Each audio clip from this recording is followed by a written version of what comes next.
López.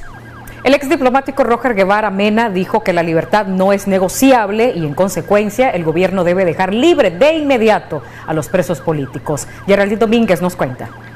En una reciente carta que el exmagistrado Rafael Solís emitiera, expresa que los presos políticos deben ser liberados en 30 días y no en 90, a como había acordado la Alianza Cívica con el gobierno.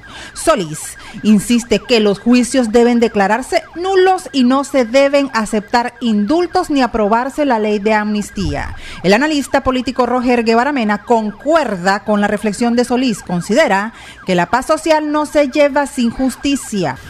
Tiene razón, puesto que a pesar de que él lo desconoció muchas veces, la Constitución debe prevalecer, y sobre todo cuando se trata en beneficio del reo. Y en este caso él tiene razón cuando dice que no cabe el indulto ni la amnistía, porque en ambos casos sería propiciar la impunidad. Y la impunidad no forma parte de ningún tipo de arreglo, puesto que lo que se quiere es construir paz social. Y la paz social no se lleva sin justicia. La justicia es un elemento fundamental para construirla. O sea, si hablamos de pacificación sin hablar de justicia, estamos falsificando el mensaje, estamos mintiéndole a la gente. Por lo tanto, yo creo que la afirmación del exmagistrado, ahora en oposición, dice él, ¿verdad?, tiene toda la razón.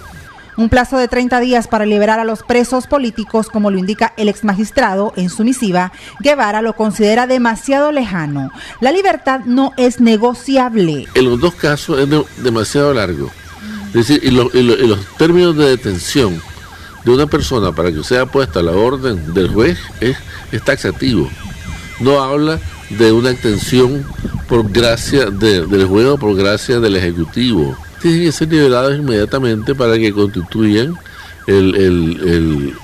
una oposición legítima y que sea participativa y que represente credibilidad.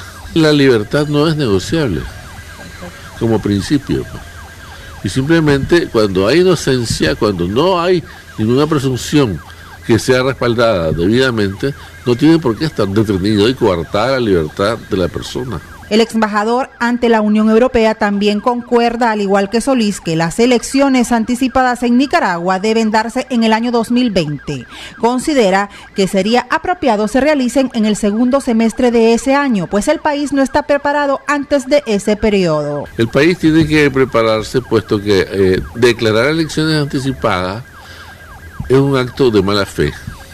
¿Por qué? Porque solamente el partido de gobierno está preparado para una elección anticipada. Y para que exista equilibrio y lo que le llaman los americanos fair game, tienen que haber, o sea, juego igual para todos, de participación, tiene que haber tiempo suficiente y oportunidad de constituir los liderazgos, establecer los liderazgos en el tendido de red nacional, establecer un mensaje claro y sobre todo crear la vigilancia del voto con apoyo de fiscales nacionales y vigilancia internacional que garanticen los resultados.